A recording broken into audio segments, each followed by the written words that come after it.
So a little while back, after I got my Sony A7s, I decided I need some stabilization, and luckily I found a great deal for this guy on eBay. So what do you have inside? So we got grip and battery holder. We got two of these weird big batteries which supposedly last for about 6 hours. We got a battery charger with micro USB plug. Oh, actually I didn't even notice there are two. I might need to try to charge it with two next time. And then we get this holder which would go under the lens if you got like a really big lens. And then we got two of these. So one is for the lens holder and the other one would be here. I actually keep it here, is for camera, to hold the camera. So since I don't carry the case everywhere, I actually keep it screwed in there, in here or in here. However, I found a few times it actually fell out from there, so I'm just trying this location now. This is already pre-balanced. What else do we have? Oh yeah, and we got the micro USB cable, and I threw in some of that stuff. So this is already pre-balanced. I might do another video on actually balancing the thing. But now I'll put it together, stick a camera on it, and in this video I'll be having a look at doing the motion time-lapse with this guy. So before we start putting it together, I just want to quickly show this thing. So I just printed it out. So I designed it and printed it out. Only things I bought are the screws to hold the legs in, and this mount screw which I got from eBay. So this is actually a second version of my design. The first one I couldn't close legs as tight as they are here.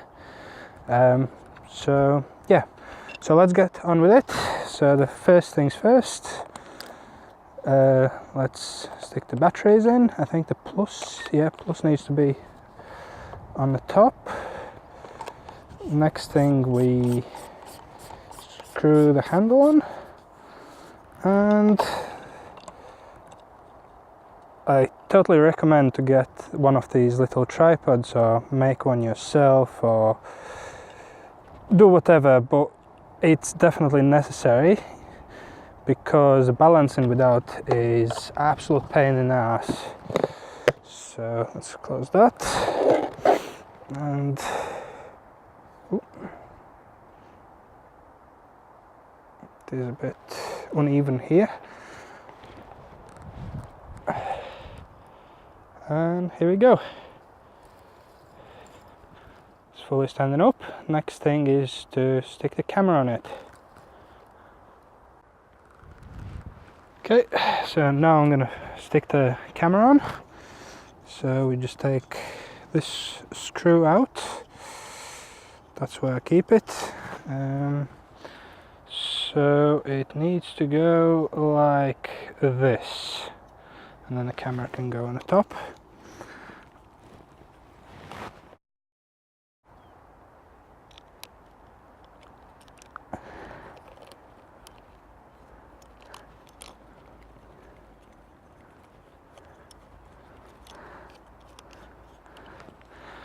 And now a quick balancing thing.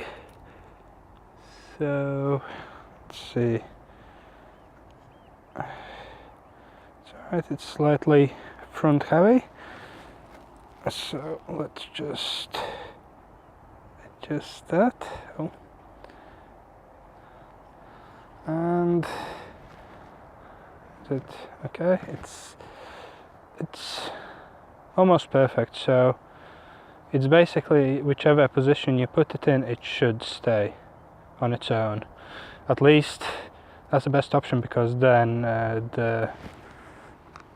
let's see. I think the problem here is, since it wasn't on a solid straight level, it is actually I've had it already perfect before. So let's open this up.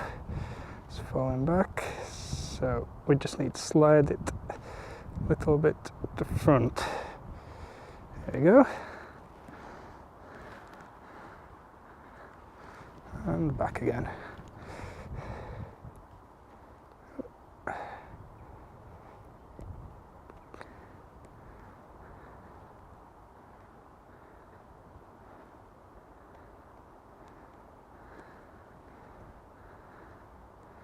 I think it's as good as it gets. So it was rather sunny outside, so unfortunately I wasn't able to film anything what I did on the screen. That's one of the issues I'm going to be covering when I'll do the full review for Sony A7s. I'm back at my house. It's quite nice and dark in the room. We got some sunshine outside. So I'm going to go through what I did on the beach. So I went in a menu, and then you go next to the wireless, this application thing, application list. I have bought this timelapse application. We go in there, and it comes up with that. I went with a standard, which gives you just a preview. If you press shutter button at this point, it will just start shooting, but we need menu, which then will give us option to go to application settings. And in this case we can just navigate up and down. So file format, I went with, so it gives me raw images and also ready video. There are also options just images and just video. So I went with raw and video. Next thing, interval. I went with 5-second interval. And if we go down here, shots, so how many shots, and as we can see just underneath of here, it actually says 32 minutes 25 seconds, so that's how that's how long your time lapse will be running. Once I'm happy with everything, I press the middle button, and obviously before all that I actually preset all my camera settings. So I set the lens to manual and the shutter speed, aperture and everything else to be quite static. And after that you just go shot, and here we go, there's a 2-second timer, and let's see if it actually will do it. Let's just try it again. 2, 1, yep, here we go. So it started the time lapse. And now we will have a look at, so let's just stop this in this case. If I knew how to. Here we go, menu and exit application, and yes, we want to exit it. So the next thing to do is to set up the gimbal. So let's have a look at that in a second. I have switched on my gimbal, so it's at its home position.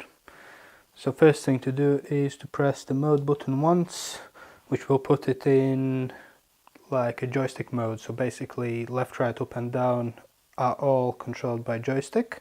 We go to camera application, that's the menu I've created. So there are actually EVO applications, but they didn't work out too good for me because they are meant for the camera to act, so for the phone to actually be on the gimbal, so it actually starts taking pictures as it moves the gimbals, and it didn't work out too good because obviously it takes more battery and so on. So I kind of guessed that they probably copied it from this Zhiyun, whatever it's called, and I think it's called Crane 2 or something like that.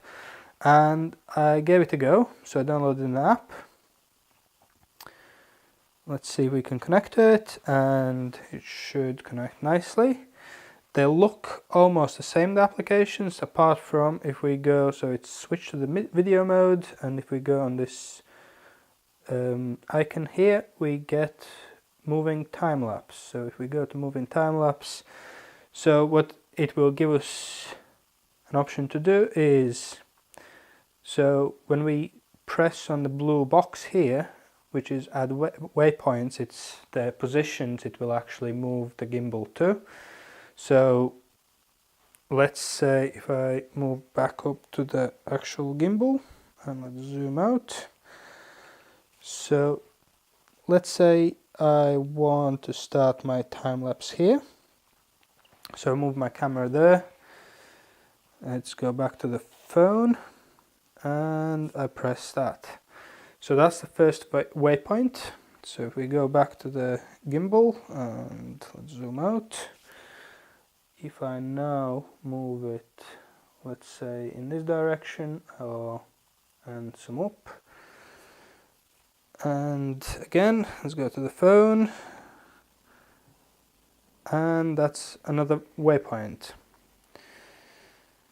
So let's say I want to move it there, and oh well, let's go all the way up.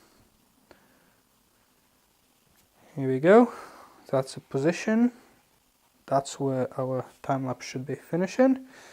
Let me just zoom back in on the phone, and that's another waypoint. So if I press next, it will give me here, the first option is interval, since I set my camera for 5-second shots and the shutter speed is quite quick, I left it at that. And duration, we got 30 seconds, 1 minute, 5 minutes, 10 minutes, 30 minutes, an hour, 2 hours, 3 hours, and custom. In the custom, I've learned that seconds are here, minutes are here, and hours are there. So let's go down and let's say we will set it to, let's say 9 seconds.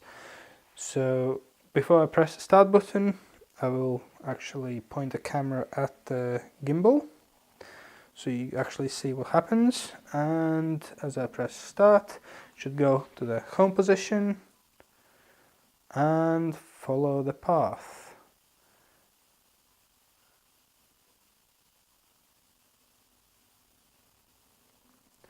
Obviously this is quite sped up because obviously I've only set it for a few seconds. When I was on the beach, it was like I could barely see it moving. If I didn't pay attention for a while and then looked at it, I could actually see that it's actually moved to a different position. So that's about it.